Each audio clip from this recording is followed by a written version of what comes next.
I came back here where I started because I will shoot my final Netflix special tonight.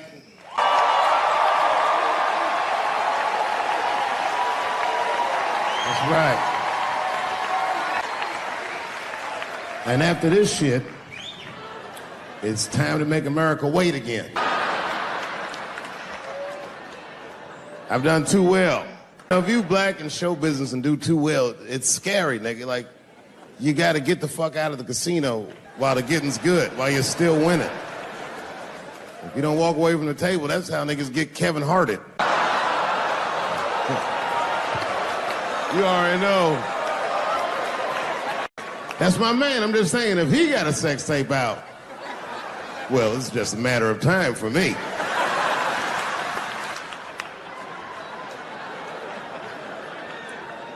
But you know why I be thinking to stop doing comedy? And you know, I don't want to sound like a braggart saying this, but the real reason I want to stop is because I'm too goddamn good at it. I'm dope, nigga. No, I'm not even exaggerating. It's not exciting. Every night before I come out on stage, I'll be backstage I'm sure this is gonna go well. And it always does. I'm so good at writing jokes, and this is not even an exaggeration. I actually write jokes backwards. I will write a punchline with no particular setup. I just put it on a scrap of paper, and I'll throw that scrap of paper in my fishbowl. I have a fishbowl in my house filled with random punchlines. And every once in a while, I'll shake the bowl, and I'll dig in there and just pull one out and see if I can make that shit work. And I picked one for this special. It's not an easy punchline to pull off. Are you ready? Yeah. Here it goes. The punchline is, so I kicked her in the pussy. I haven't finished the joke yet. Just know whatever happens in the beginning of the joke, at the end of the joke, for some reason, I'm gonna kick somebody in the pussy. And it's going to be hilarious. And you know what's weird? I've always been this talented. I can't remember a time when I wasn't. You know, when I was growing up, I was probably about 8 years old, and at the time, we were living in Silver Spring. Yeah. Yes. Common misconception about me in D.C., a lot of people think I'm from the hood. That's not true. But I never bothered to correct anybody because I wanted the streets to embrace me. As a matter of fact, I kept it up as a ruse. Like sometimes I'll hang out with rappers like Nas and them, and these motherfuckers will start talking about the projects. Yo, it was wild in the PJs, yo. And I'll be like, word, nigga, word. But I don't know. I have no idea. My parents did just well enough so that I could grow up poor around white people.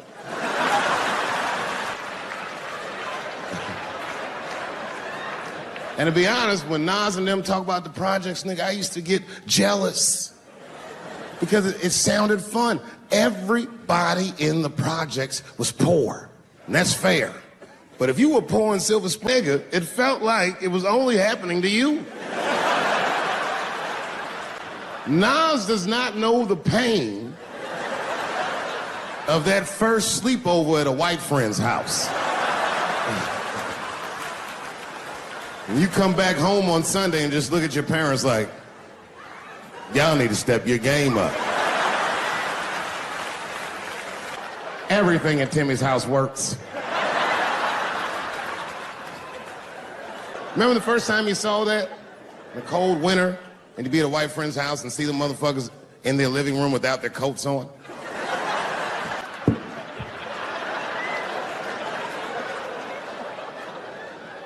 Timmy was one of my first white friends, in my life, man. He was a good dude, too. He moved to Silver Spring from Utah, of all places.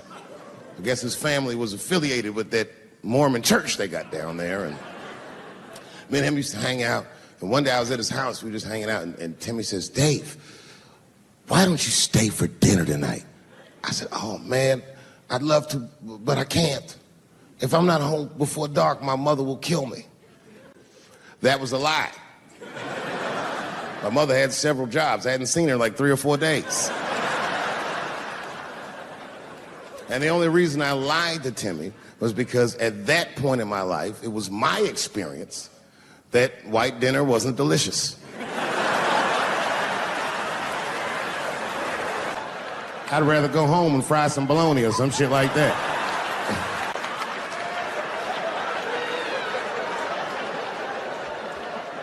But then old Timmy threw me a curveball I wasn't expecting. He said, it's too bad you can't stay, Dave, because Mom made stovetop stuffing. I said, what the fuck? Stovetop? Well, hold on, nigga. Let me make some phone calls real quick. I had seen that commercial so many times, I had dreamt of getting my hands on some of that stovetop stuffing. And finally, I met a motherfucker that actually had a box of stovetop, and I couldn't miss this opportunity, so I pretended to call my mother. And then I came back and I said, Timmy, you're not gonna believe this great news. Mom said I can. I said, fantastic. He said, why don't you come with me and we'll help set the table and then we can say the blessing. I had no interest in setting this motherfucker's table or saying these crazy ass Mormon prayers. I just wanted that goddamn stuffing. So I told Timmy, I said, you know what, I'd love to help, but let me go wash my hands first. My plan was simple. Wash my hands slowly, and by the time I'm done, the table will be set, the blessing will be said, and all that there will be left to do is eat. Went to the bathroom. I washed my hands very slowly. I must have been in there for about 10 minutes. And suddenly, one of his mothers came to the door.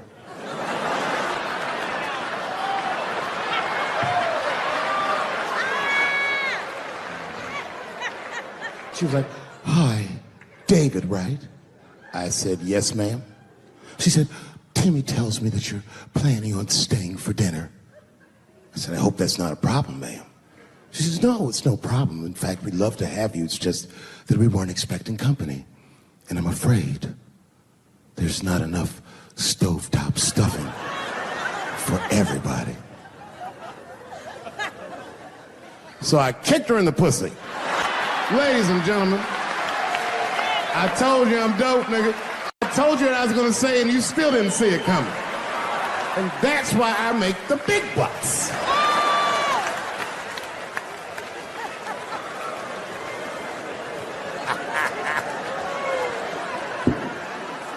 Oh my God. But there's a more important reason that I would stop doing comedy right now. And this reason is the real reason that's been percolating, and it really is the crowd, not you. I'm talking about the crowd on the big stage.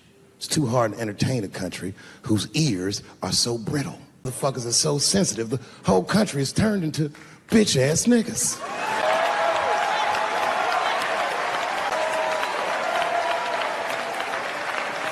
Everything you say upsets somebody.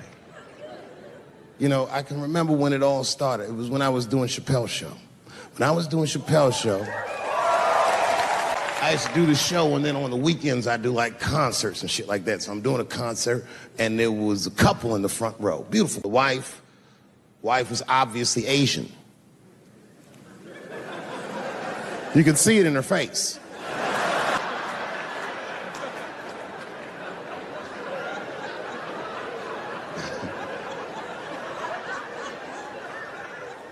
The husband, this motherfucker was mysterious, to say the least. Couldn't quite pinpoint where he was. Caramel-colored fella, very nice hair, but he could have been from anywhere. Bangladesh, Mexico. I can't guess with a nigga like this. All I knew for sure about this guy is that his wife was a bitch. I could see that in her face, too. No, he was laughing and having a good time, and she was scowling at me at a goddamn comedy show. I couldn't figure it out. And then I realized at some point that she was pregnant. I was smoking on stage. I said, oh my God, that's probably why she's mad. So I started to put my cigarette out, but then she hit me with one of them fake non-smoker calls. So I just kept smoking. I thought to myself, bitch, that baby will be fine, relax. And I tried to break the tension. I just asked her. That's all I said. I go, hey, where are you guys from anyway? I could tell that she was on to me. She goes, very condescendingly, she says, I'm from California. If you're asking my ethnicity, I am Chinese. And her husband was just cool about the shit. He was like, I'm Mexican, bro. I said, well, I'm sorry if I offended you by asking, but you're a very beautiful couple. And miss, there's no question that you're gonna give birth to the hardest working baby this world has ever seen.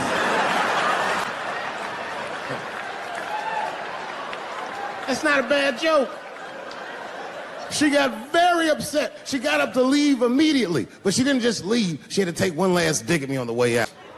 I will never buy one of your fucking DVDs again, Dave Chappelle. I said, ma'am, with all due respect, Chinese people don't buy DVDs.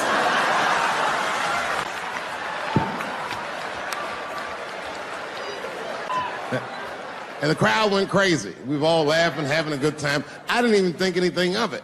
And then just 3 days later, this lady sends a fucking letter to my promoter telling him not to book me for shows anymore because I was, quote, racist and I'm quoting her, insensitive to the nature of my interracial marriage. I was like, word, bitch, I was. If she had just done a little bit of research, she would know that I myself am in an interracial marriage. That's right. In fact, my wife is Asian too. Surprise, bitch, I'll see you on Thanksgiving.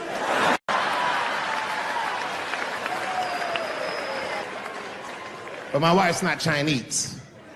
She's Filipino. That's right, that's right. And our kids are Puerto Rican somehow, so there you go. But I don't give a fuck about interracial marriage. In fact, you know what? My mother is half white. A lot of people don't know that. All right, you were a little too excited, but okay. A lot of people don't believe me when I say that, but it's true. You can't tell looking at me, but if I grew my hair out, you would think you was at a fucking Cat Williams concert. My shit is beautiful. But motherfuckers are just taking it too far. Or how everybody got this goddamn sensitive. You know who hates me the most? The transgender community. Yo, yeah, these motherfuckers. I mean, I didn't realize how bad it was. These motherfuckers, I was really mad about that last Netflix special.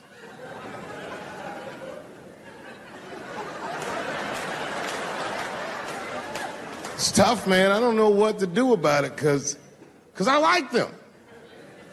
I always have. Never had a problem with them. You know, just fucking around. As a matter of fact, I think I make fun of everybody. And, I mean, as a group of people, they have to admit, it's kind of fucking hilarious, man. I'm sorry, bro. It's like, I've never seen somebody in such a hilarious predicament not have a sense of humor about it. They're born feeling like there's something other than they're born as, and that's kind of funny, you know? I mean, it's funny if it's not happening to you. It's like that white black bitch that's in the news all the time. Rachel Dolezal. She always says that. She's a white woman, but then she dressed up like a nigga and shot her way up to the very top of blackness. And I always wanted to meet her just so I could understand. I just wanted to like have dinner with her so I could just look in her eyes and call her a nigger to her face. The fuck is that bitch talking about? I identify. That is trans talk, lady. Stop biting. Stop biting. There's a big difference between her and a trans. The difference between her and a trans is I believe transgenders. I don't understand them either, but I know they mean what they say. Them niggas cut their dicks off. That's all the proof I need. I've never seen somebody just throw their dick away. Don't need.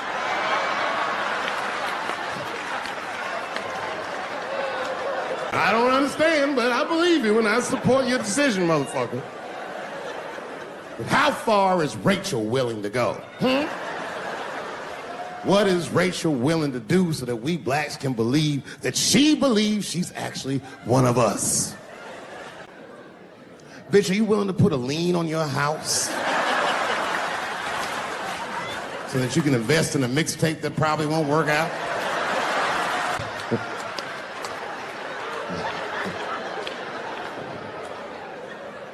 She didn't even change her name. Didn't even change her name. Her name is Rachel. I can't believe in that name. If you want my support, you're gonna have to change your name to the blackest shit I've ever heard. Bitch, you're gonna have to change your name to Draymond Green. I don't know a blacker name than that. That shit is black on paper. If you type Draymond Green into Airbnb, that shit will log off automatically.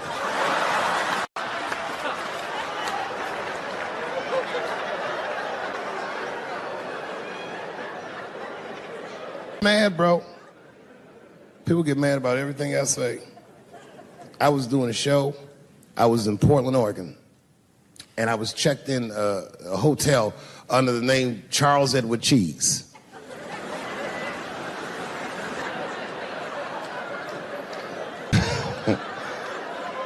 I came back to my room late at night, and there was a note. It was like a letter on my desk. It was addressed to Mr. Cheese. So obviously, I'm going to assume that whoever wrote this letter must be an enemy. It's not some kind of name that a person would just guess. But then I opened the letter, and it turns out I don't know this person at all. It's a fan letter. You know, I'm not even used to the idea that I have fans, but I'm grateful for it. And even though I'm grateful for fans, I don't read those letters. Be nice if I did, but realistically, it's like, what am I, Santa Claus, nigga? I don't have time for this. Like, got shit I want to do. I'm trying to chill. Read all these dreams and wishes from strangers, but I read it. I'd already opened it. So I just read the whole, you know what, man? Whoever wrote this letter truly loves me. I mean, they were really fucking nice. And then they described to me what it was like to come to the show, how excited they were, how much fun they were having. And then they said that when I got to my jokes about transgenders, that they were, quote, devastated.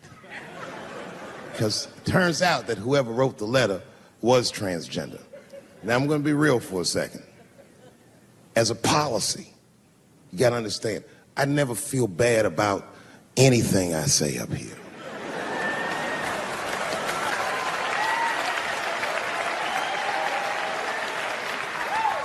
And I would never admit this to you if I hadn't locked your phones up.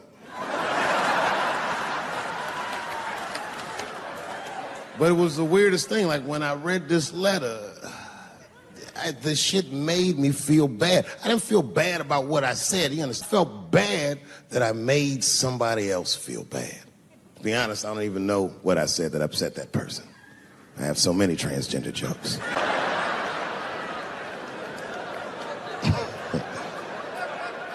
But I feel like it was probably this joke I'm about to tell you right now. And it's not even that bad of a joke. It's a true joke. I mean, it's not true, but I had read in the paper that Caitlyn Jenner was contemplating posing nude in an upcoming issue of Sports Illustrated. And I know it's not politically correct to say these things, so I just figured, fuck it, I'll say it for everybody else. Yuck.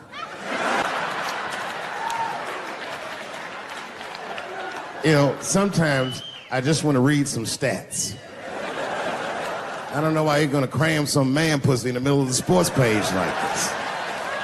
I just didn't think that was the place. But I wasn't saying anything like Caitlyn Jenner's a bad person. I'm not mad at her for doing it. Not even mad at Sports Illustrated. If I'm mad at somebody, I'm probably just mad at myself.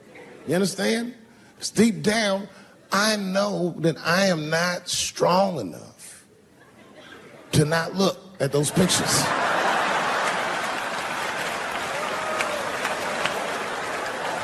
And I don't think I'm ready to see what she's trying to show me. So, Caitlin, goddamn it, if you go through with this thing,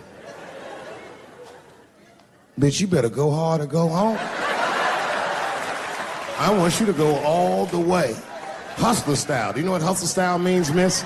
That means spread the lips.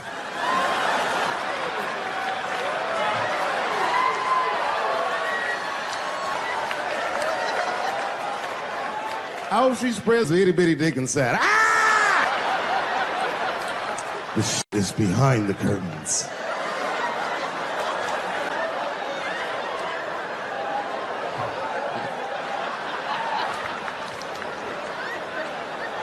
I said that upset that person. But I'm gonna tell you something.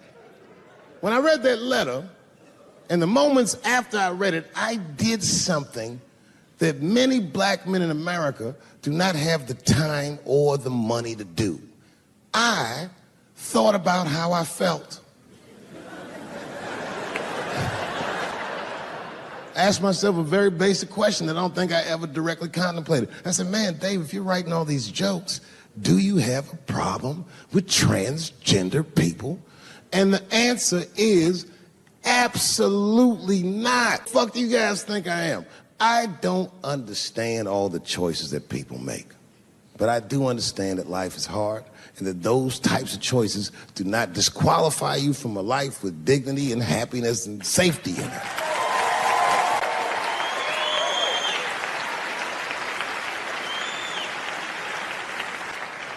But if I'm honest,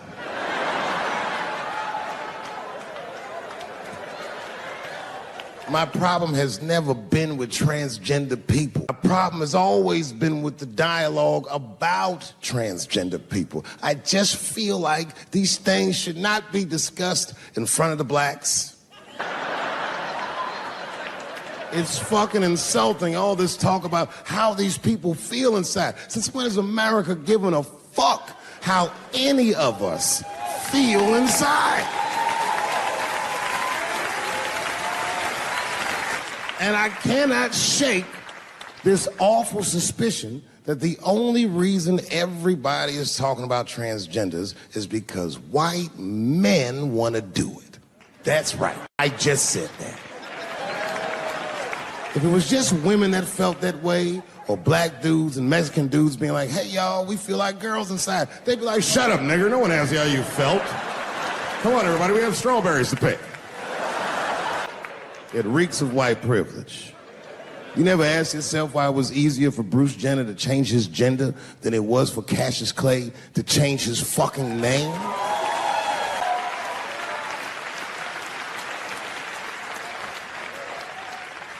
And if I were to be brutally honest, the only reason I ever been mad at the transgender community is because I was at a club in LA and danced with one of these niggas for 6 songs straight. I had no idea. And then the lights came up and I saw them. I said, oh no! And everybody was laughing at me. Hi, world star. I said, why didn't you say anything? And then I heard that sultry voice. I didn't say anything, Dave Chappelle, because I was having a wonderful time. And I wasn't sure how you'd feel about it. I said, you knew how I'd feel. And she said, I'm going home. I don't want any trouble from you. I said, home? It's only 2 songs left. I mean, we might as well finish the night. And we ended up having breakfast together. Oh, grow up. That doesn't make me gay. I just titty fucked her. His titties are as real as any titties in L.A. It's 2 o'clock in the morning. I was just borrowing a little friction from a stranger. Whoops.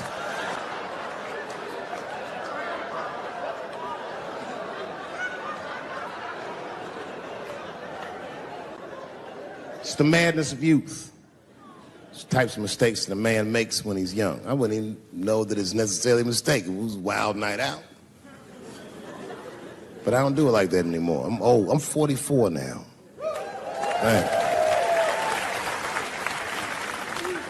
It's the first time in my life I've ever like started to physically feel my age. It's tough, man. You know how I know I'm getting old? This is embarrassing, but I was in my hotel room. I'm not gonna lie, I was jerking off, like, and I was like really sweating it out. And this is when I knew I was old. I just gave up in the middle, like nothing even happened.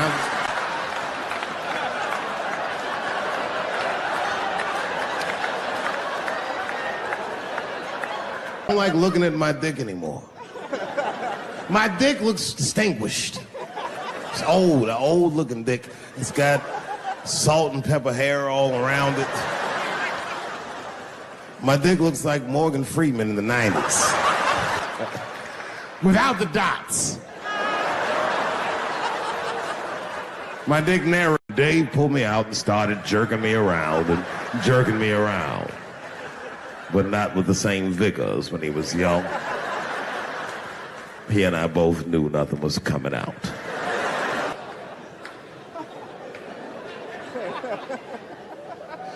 I see my age in my children.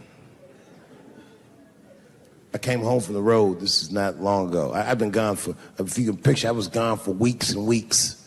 And when I came back, nobody was home.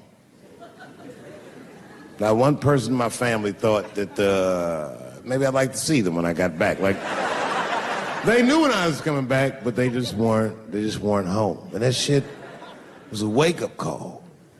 You know, like when my kids were little, and the tour bus would pull up to the house, these motherfuckers would spill out. Dad is home, hooray! And they'd hug me and kiss me, and then as the years went on, they'd get less interested. Everybody, look, it's Mr. Promises back from the road.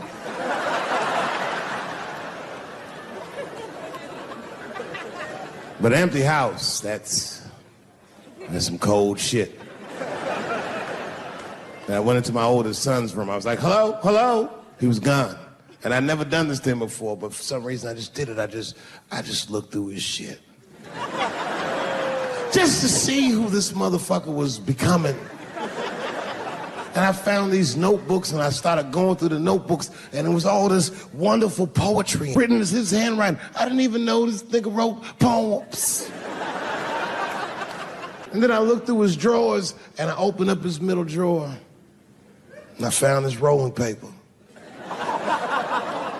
And I looked down at them papers like, oh, that's where that poetry's coming from.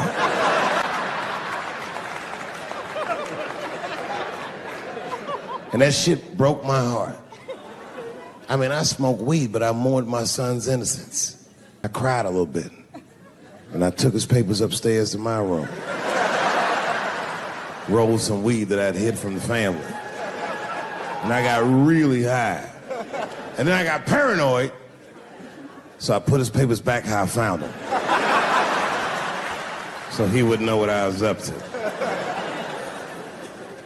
This nigga won't even know that happened until he sees the special. Yeah, nigga, I found your papers. He's a cold motherfucker. Let me tell you, this kid is only 16 years old. Listen to what he did to me. This motherfucker calls me up in the middle of the night. It was 1 o'clock in the morning. He goes, Dad, don't be mad. I knew something was terribly wrong. I said, what's going on? He said, fine. And don't forget, you told me to do this. I'm at a party, and my designated driver had too much to drink. And me and my friends need you to come pick us up. I said, Jesus Christ, it's 1 o'clock in the morning, nigga. I am shit-faced.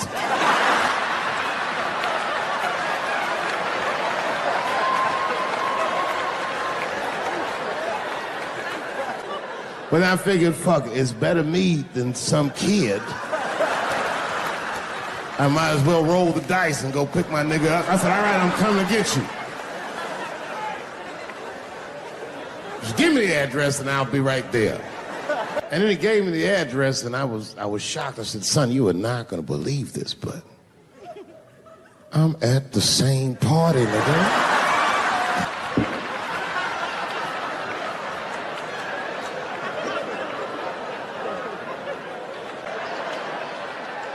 They grow up fast, don't they? Can I ask you a weird question? I don't want to make you feel uncomfortable. You don't have to answer it, and if it doesn't go well, we'll just edit it out anyway.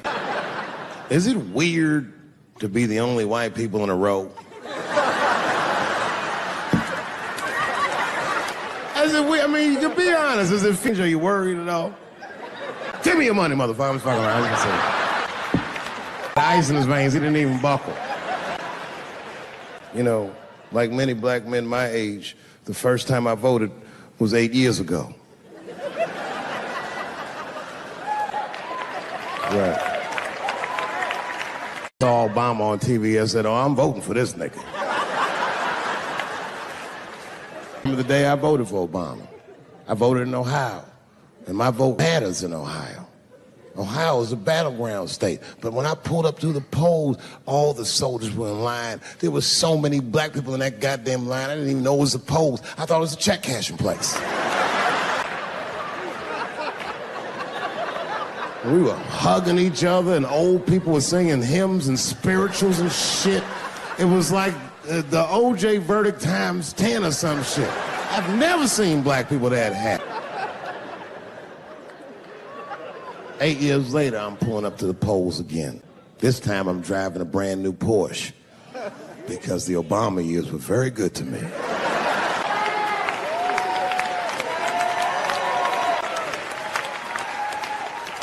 I was early voting, and when I parked my car, I figured out something that it would take the rest of the country another week to figure. I understood that Donald Trump was going to be our next president because in Ohio, unlike D.C., you could see the results in the parking lot. It's all these goddamn pickup trucks and tractors and shit.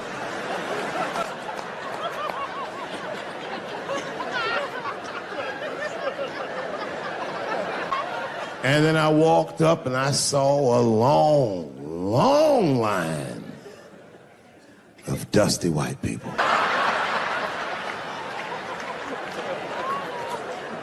Yes, and these were the poor whites. And I must tell you, I've never had a problem with white people ever in my life.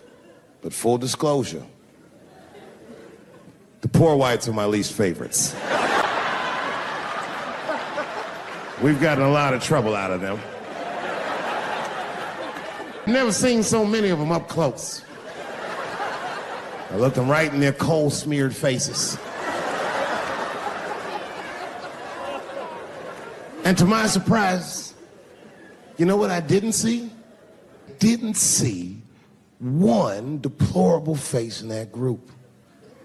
I saw some angry faces and some determined faces, but they felt like decent folk. No, they did. In fact, I'm not even lying, and I didn't sound fucked up, but I felt sorry for them. I know the game now. I know that rich white people call poor white people trash. And the only reason I know that is because I made so much money last year, the rich whites told me they say it at a cocktail party. And I'm not with that shit. And I stood with them in line like all of us Americans are required to do in a democracy. Nobody skips the line to vote. And I listened to them. I listened to them say naive, poor white people things. And Donald Trump's gonna go to Washington and he's gonna fight for us. I'm standing there thinking to my mind, you dumb motherfucker.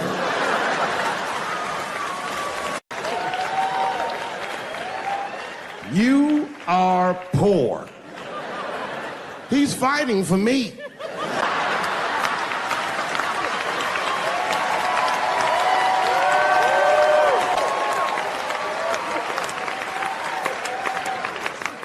And they all looked at me. They could tell who I was voting for just as easily as I could tell who they were voting for. But do you guys know what we all had in common? Not one of us, not a single one of us, looked like we felt good about what we had to do in that booth. We were just doing our goddamn duty.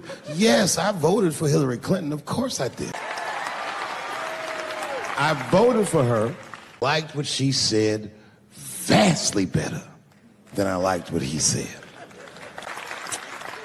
But to be honest with you, at that point, that shit was like watching Darth Vader do the I Have a Dream speech. That bitch is mean as hell. She'd already Karate Kid swept Bernie Sanders' legs from under. It was hard voting for that shit. But it was the lesser of the evils. I know you were a Clinton supporter, Miss I. I'm sorry to say, like, didn't feel bad voting for her, but it didn't feel as good as it should have. She was gonna be our first woman president. They were gonna make coins out of this bitch.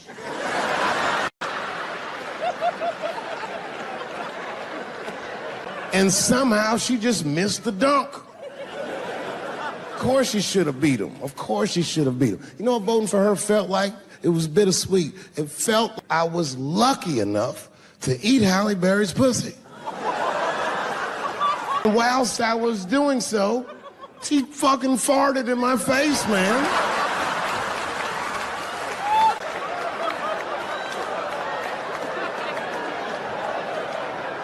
Understand, I'd still do it. But boy, I wish she didn't fart in this great nation's face. I voted that day, and then that same day I flew to New York City. Work. That night I was in a comedy club in New York, and I said to an audience almost exactly what I just said to you. And I didn't know that there was a journalist in the room. And this journalist wrote an article. The headline of the article said, Dave Chappelle is an avid Donald Trump supporter. Yeah, I had no idea the paper said that. And you know how I found out? My wife called me from Ohio the next morning in a goddamn panic. David, what the fuck is going on in New York? I said, I'm being good, but what have you heard?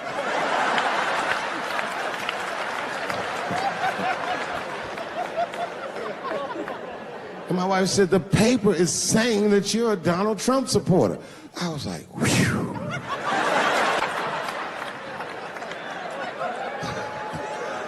I said, don't worry about that shit, baby. Nobody in their right mind would believe that. And she said, no, David, people believe it. And then she started reading the comments to me. Oh, they were terrible. All these black people calling me all kinds of Uncle Toms and shit. I should tell you, buddy, this is a very serious alley, one black to another. I was incensed. Uncle Tom! How am I Uncle Tom, nigga? You the one that reads the Observer? Anyway, all this shit goes down, and Saturday night rolls around, and now Trump is the president, and I'm hosting Saturday Night Live.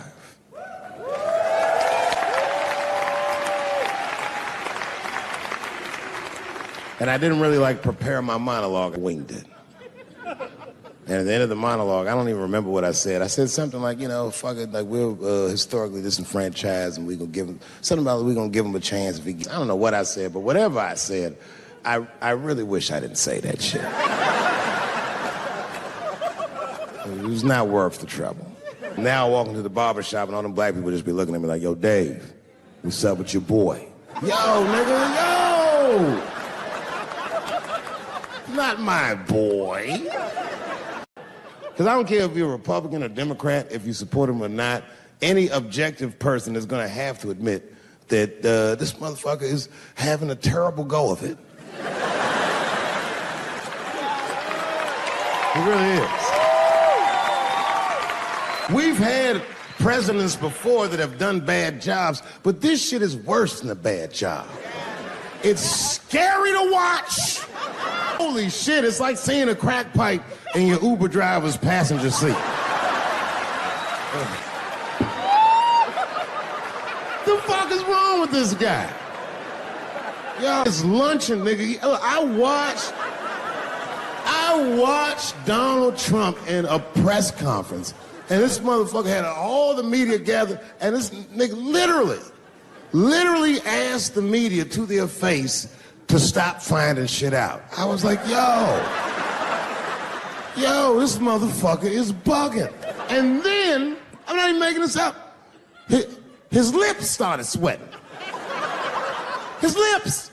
Have you ever seen a motherfucker's lip sweat? What the fuck is wrong with this nigga's lips?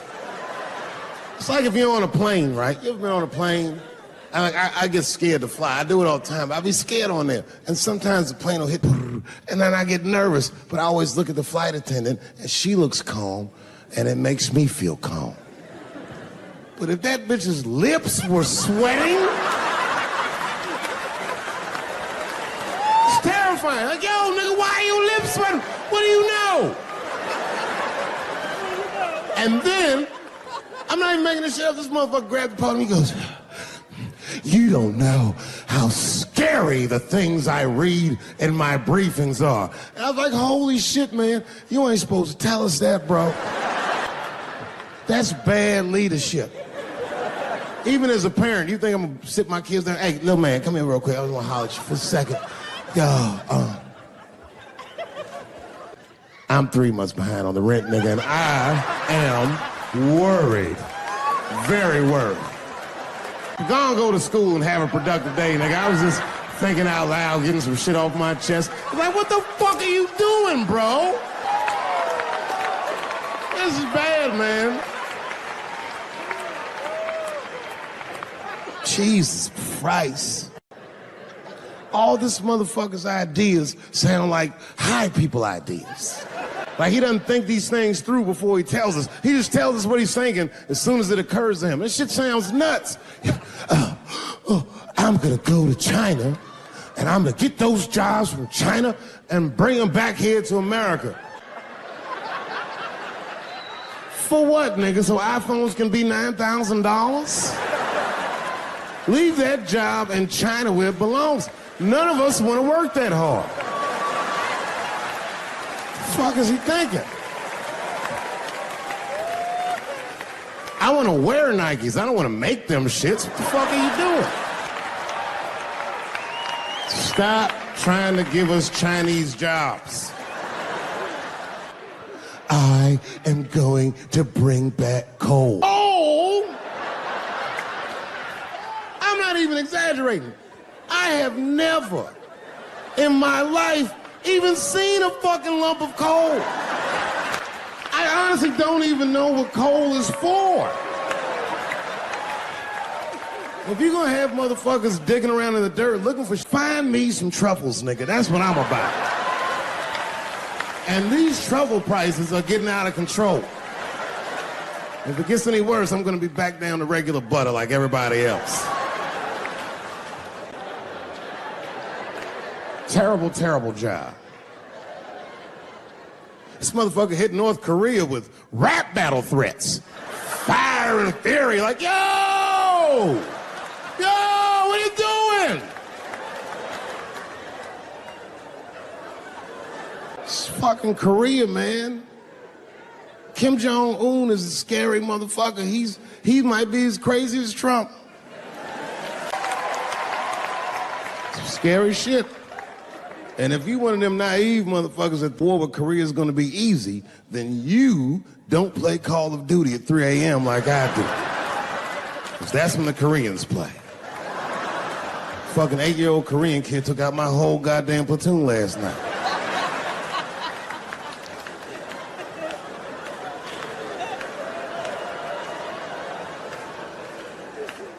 I've seen somebody in the office so high with the most just basic fucking solutions, like, you know, we should not let any more Muslims in the country till we can figure out what's going on. Did he just say, figure out what's going on?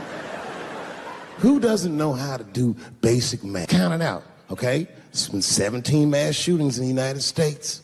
4 of them were done by Muslims. None of those 4 Muslims were from any of the 7 countries in your stupid ass original band.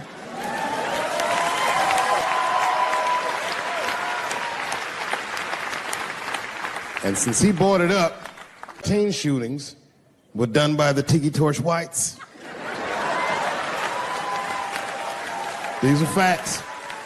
And you don't see me trying to ban white people from the show to keep the rest of the audience safe. It's a fucking terrible idea. Mean and it's racist. And most importantly, it would be catastrophic to my bottom line. If there were no white people here tonight, I might leave this bitch with $1,800. This man needs to realize we all need each other. And that's why we will never, ever be able to beat China. Because everybody in America is racist, and everybody in China is Chinese. This motherfucker called it all wrong. And don't believe the media either, because as all this shit has happened, the media is trying to make us believe that the extremities amongst us are the norms. We can disagree, that's fine. And most of us are keeping a cool head about this shit. You know what I mean? Americans generally respect one another's beliefs, even if they don't share those beliefs. I know I do. I respect everybody's beliefs, except Amish people. Because they are the only ones that I can say clearly their God is wrong. The speed limit is 75 miles an hour in Ohio, and one lane of traffic is blocked by a goddamn horse and buggy. Nigga, your God is ridiculous. All the Amish people around my way know me too. Not from television, obviously. They know me from the streets. Because when I see them horse and buggies, I'll pull the Porsche over and talk to them. Ezekiel, are you sure that God doesn't want you to have any of this technology or this energy? Huh? Huh? I can't hear you, nigga. Let me turn this air conditioner off. What did you say? And them niggas be like, get away from me, ye. Ye tried to tempt me like the devil. Devil? Nah, bro. I'm trying to put you on to the game, Zeke. It's a big world out here, nigga. I just went 25 miles in 30 minutes. That's a day's journey for you. You don't even know what the weather's gonna be tomorrow, do you? I do. You don't even know that there's a valuable Pokemon right on your shoulder. Beep, ta-ta. Then I drive away. Huh? Oh, my vape pen? You want to hit my vape pen? Oh, sorry, nigga. I'm trying not to get herpes. My bad. I've been playing cat and mouse with herpes for 30 years now, but every night I go to the club, I'll be like, not tonight, herpes. No disrespect. I'm not saying you have herpes. I'm just saying 1 out of 5 people do. So let's just all be careful around this motherfucker and make sure that we leave with the lips we came with.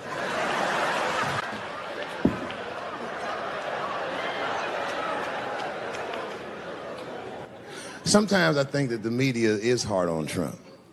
Because I'll see shit that they get on him about that doesn't seem bad to me.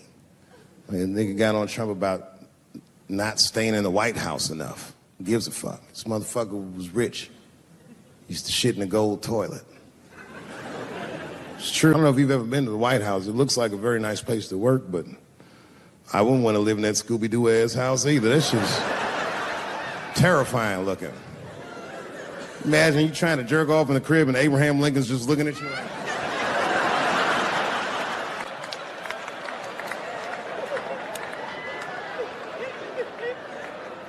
Shit, Bush didn't either. He was rich too. He was like, fuck that, I'm going to my ranch in Texas.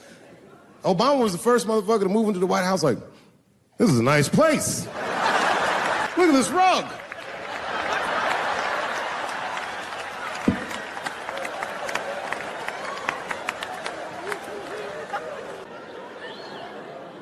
The media got on him about putting Jared Kushner in his cabinet, and I didn't think that that was the worst thing he'd done. I mean, it was still early, and I mean, it's not unprecedented. Kennedy had his brother as the attorney general, right? And this motherfucker's a Washington outsider. To be honest with you, I'd probably do the same thing. As a matter of fact, I do. You think I go to a Hollywood meeting with all them white folks by myself? I bring my nigga Mac Mittens from the streets. I don't even know his real name. Everybody just calls him Mac Mittens. He's not qualified to even listen to these meetings, but this motherfucker just makes me feel good. And all the white people look at me like, Dave, do you mind asking your friend Mac Mittens to excuse us so that we can talk business? And I say, fuck that. Anything you say to me, Mac Mittens can hear that shit. He listened to the whole meeting. And when they done talking, I just look over at Mac Mittens, and if he gives me the signal, meow, meow, I'll sign the papers. It's a gut check. Or how about this one? Remember when it was the day after the election, and the president of Taiwan called Donald Trump to congratulate him? And Donald Trump, of course, took the call and talked to the president of Taiwan. The problem with that was Taiwan doesn't have a president. The United States functions on what they call a one China policy, and Taiwan is a renegade province of said China. And Donald Trump didn't know that and picked up the phone and started yammering away, and the media ate his ass up. And I'm not gonna lie, I was laughing like shit. I was like, oh shit, this dumb motherfucker is in trouble. And then that night I was in bed drifting off to sleep, and then I had to admit it to myself. I was like, I didn't know that shit either.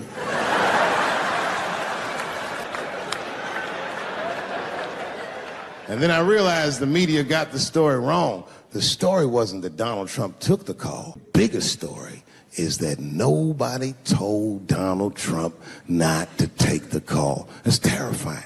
God damn, nigga, you don't have a Mac Mittens on your team? It wasn't like they were calling the White House. They were calling the switchboard at Trump. They were getting through. Anybody. Mr. President, there's a Ricky Ticky Tabby on the phone for you? Yes.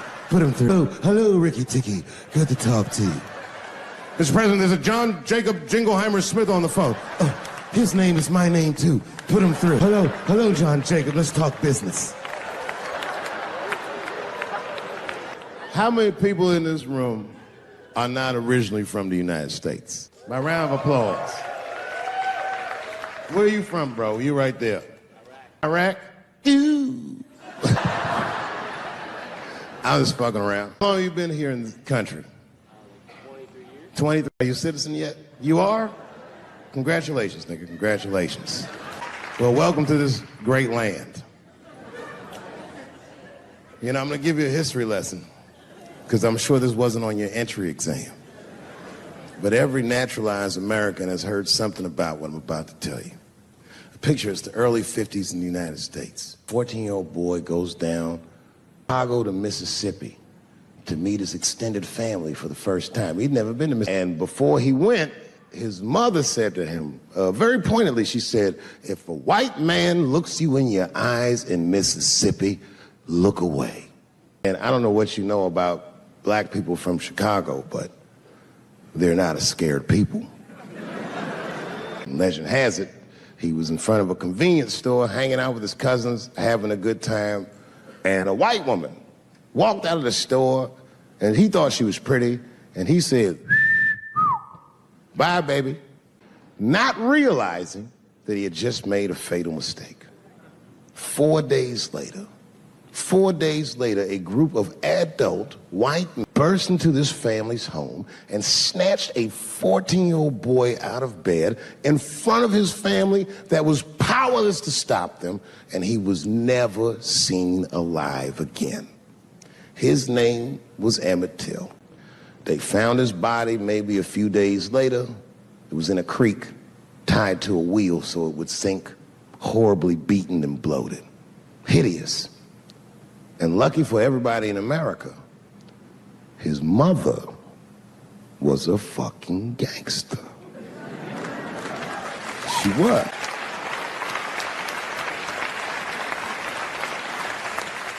If you can imagine, the very midst of a mother's worst nightmare, this woman had the foresight to think about everybody. She said, leave my son's casket open. She said, the world needs to see what they did to my baby. And every publication here in the United States, from Jet Magazine all the way to the New York Times, had this boy's horribly bloated body on its cover. If our civil rights movement was a car, this boy's dead body was premium gas. This was a very definitive moment in American history where every thinking and feeling person was like, ugh, we got to do better than this. And they fought beautifully, and here we are.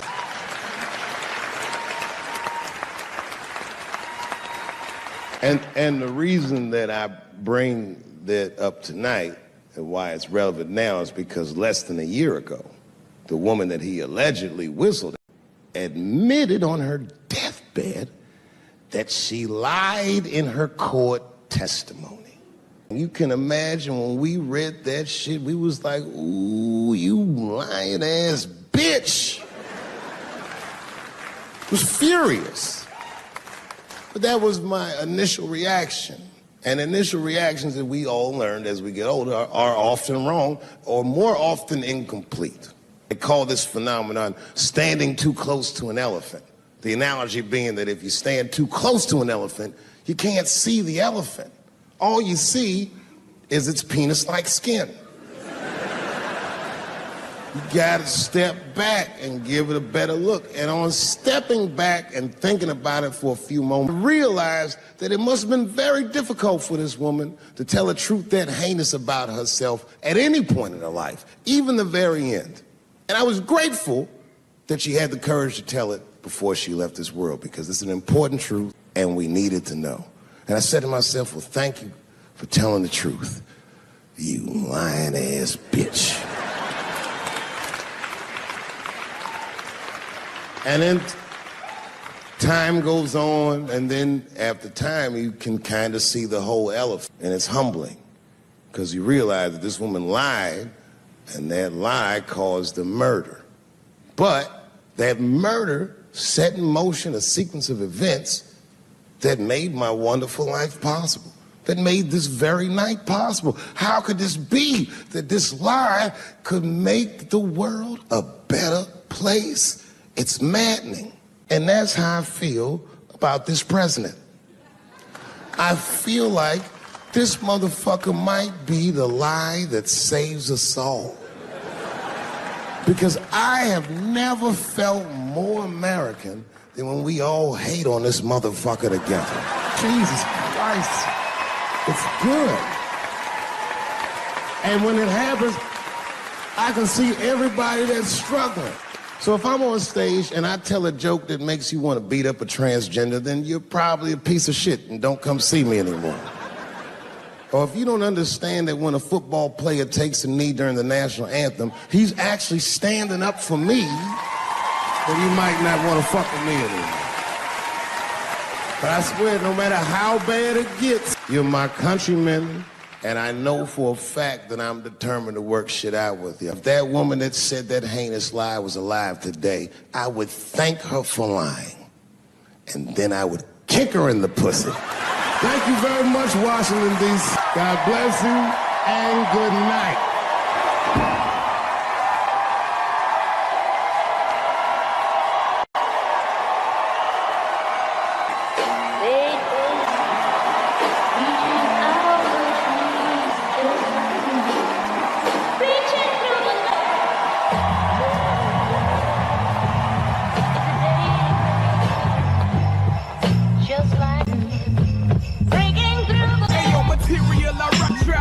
Of 1,000 peers for 1,000 and 1,000 cheers. Wanna race my better off living life with Jesus. Not an 80 years, but them Christians a little too judgmental about myself. And I aim to win, but I miss them. Paul, Peter, and Joseph were not the, but I follow my heart without any blood dripping from my sleeve, cause my heart fits in. Behind the fake is a snake. Murder, man. Life filled with things. Been trying to get it since niggas word up. Struggles that I've been through make the app curl up. Godson coming, grandma, re-up. Yeah.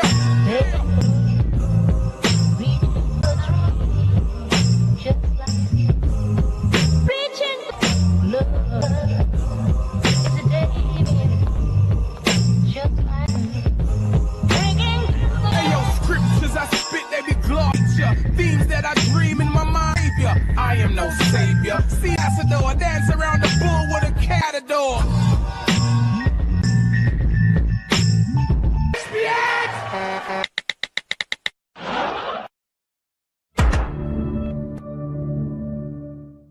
Tonight I'm going to do something that I'm not particularly good at, but that I like to do. Tonight I'm going to try some impressions out.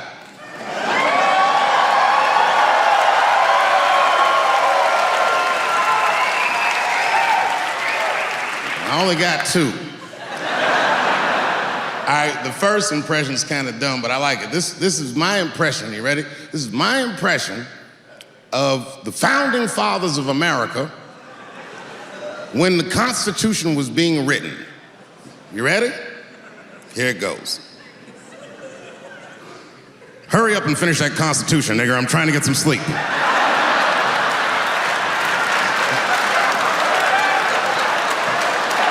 not bad, right? All right, the next one.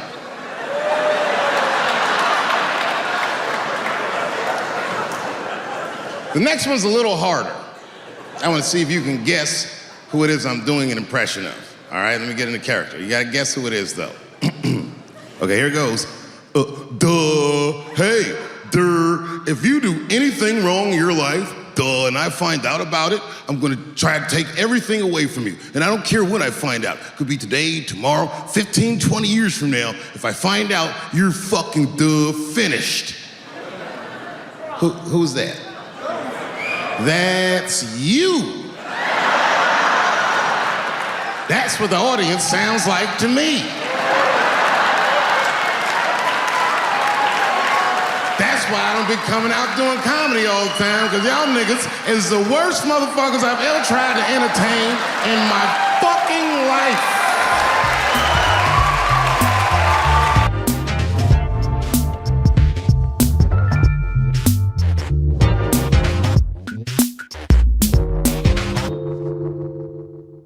I was at home and my son busted and he said, Dad, I need $250. He's only 12 years old, so I freaked out. What's going on, nigga? Somebody trying to kill you? He said, no. Kevin Hart's coming to town and I wanted to see his show. I said, well, how much are the tickets? He said, they're $125. I said, God damn, mine are only $80. I said, well, why do you need $250 then? He goes, because I want to go with you, Dad, please. And there it is. So I took him to the show. And we sit right up front, the lights go down, and one opening act after another goes on. Then Kevin takes the stage, crowd goes fucking nuts. Thousands of people. I was furious.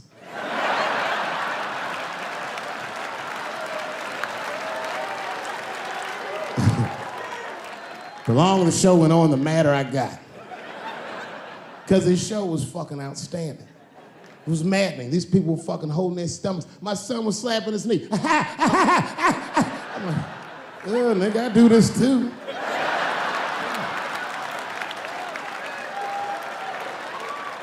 Kevin says, good night. The crowd goes crazy. And then everyone starts walking to his door and the lights come on. And then my son is just standing there looking at an empty stage. People are pushing past me and nobody's recognizing me. I'm like, man, this place fucking sucks. I said, come on, son, let's get out of here. And then my son looks back at me and he says, Dad, please, I have to meet him. I was like, oh my God. So I took him backstage. I've known Kevin for years, but can you believe I was scared to knock on his dressing room door? I almost said, I said, son, I haven't seen him for a long time, but And one of Kevin's goons opened the door. Hey, what's up, Dave Chappelle? What you doing, man? It's good to see you, brother. What you doing in this area? This is a terrible area. Yeah, actually, I live around here. Listen.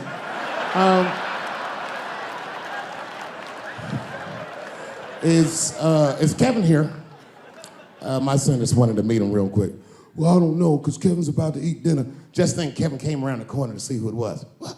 Oh, shit. What's up, Dave? Come on back. I was just about to have dinner. I don't know if you guys ate, but you're welcome to join me if you like. And then my son pushed past me some cold shit. He goes, actually, Mr. Hart, we haven't eaten in several hours.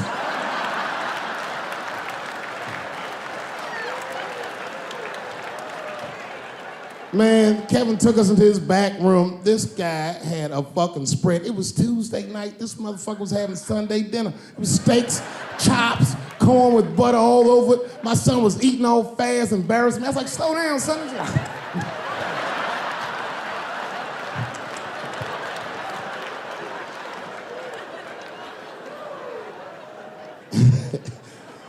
Then I looked over in the corner and there was there was a box, custom-made jerseys for the local team. Each one was hand-stitched, and on the back, they stitched on the K Hart on all of them. Kevin saw me staring at that box, and he went over and grabbed one of them jerseys, and he walked right to my son. He said, "Hey, little man, I want you to have this." And my son was like, "Thanks, Mr. Hart." This is when I got mad. He goes, "If your father ever makes you mad, put that on." And he walked out.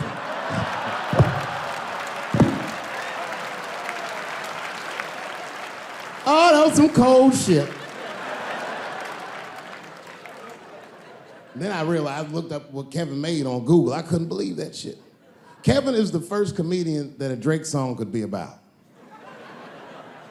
Kevin could walk around his house and sing All Me, and the whole song would still be true. Got everything, I got everything. I cannot complain, I could die. I don't even know how much I really made. I forgot, it's a lot. Fuck that, never mind what I got. And his wife be like, "Kevin, come to bed." He'd be like, "Ho, shut the fuck up. I got way too much."